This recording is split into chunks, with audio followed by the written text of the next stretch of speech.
안녕하세요. 어제 뉴욕 시간에 중요한 뉴스가 있어서 이렇게 바로 들고 왔습니다.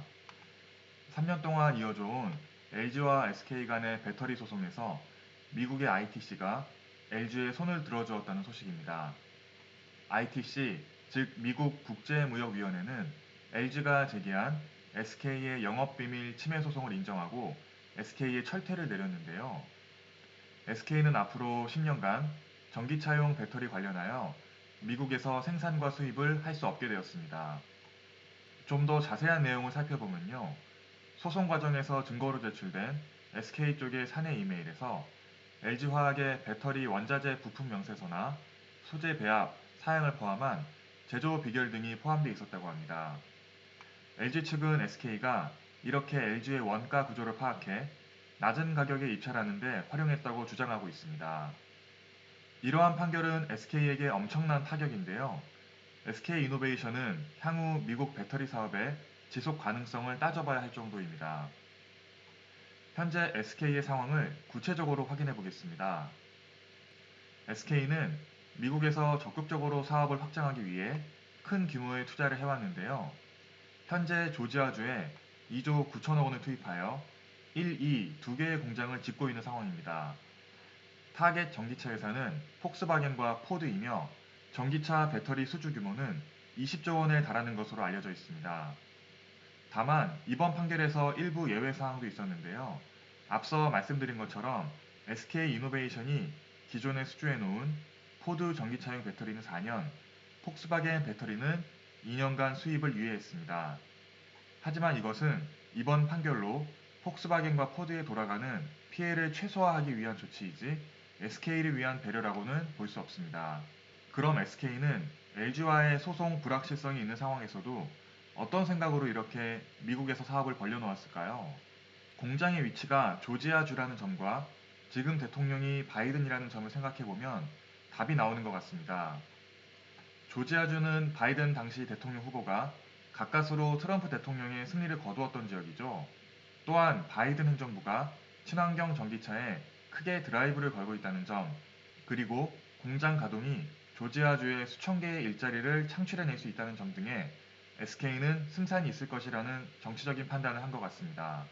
어쨌든 지금의 상황은 SK가 예상했던 상황이 아닌 것으로 보입니다. SK는 이제 신속하게 대응 방안을 강구해야 하는 입장인데요. 현재로서 SK에게는 이렇게 두 가지 시나리오가 있다고 볼 수 있습니다. 첫 번째는 60일 이내 대통령 거부권을 받아오는 것이고요. 두 번째는 델라웨어 법원에서 민사소송을 계속 진행하는 것입니다. 하지만 실제로 대통령 거부권이 행사된 사례가 극히 드물고 만약에 대통령 거부권이 행사된다고 할지라도 영업비밀 침해라는 ITC의 낙인이 없어지지 않아서 향후 SK가 미국에서 사업을 진행하는데 큰 어려움이 있을 것이라는 평가가 대부분입니다. 이런 이유로 전문가들은 결국 LG와 SK 두 회사가 합의를 하는 것이 가장 빠르고 효율적인 방법이라고 이야기하고 있습니다. 다만 현재까지 합의금 산정에 있어서 두 회사 간의 이견 차이가 매우 큰 것으로 보이는데요. LG는 SK의 배터리 매출에 대한 일정 비율의 로열티와 함께 추가적으로 수조 원대의 합의금을 제시하는 반면 SK는 1조 원 미만을 제시하는 것으로 알려져 있습니다. 하지만 이렇게 ITC의 결정이 나온 상황에서 SK는 현재 델라웨어에서 진행 중인 민사소송에서도 불리한 위치에 있게 되었고 결국 LG가 요구하는 합의금 수준을 맞춰줄 수밖에 없다고 전문가들은 예상하고 있습니다. 여의도 증권가에 따르면 합의금 수준은 2조 원대로 예상이 되고 있으며 SK이노베이션이 LG와의 분쟁에 대한 충당금 설정을 하지 않았었기 때문에 실적에도 악영향이 불가피해 보입니다. 지금까지 살펴본 내용을 바탕으로 짧게 정리해 보겠습니다. SK는 2019년, 2020년에 적자를 기록했고요.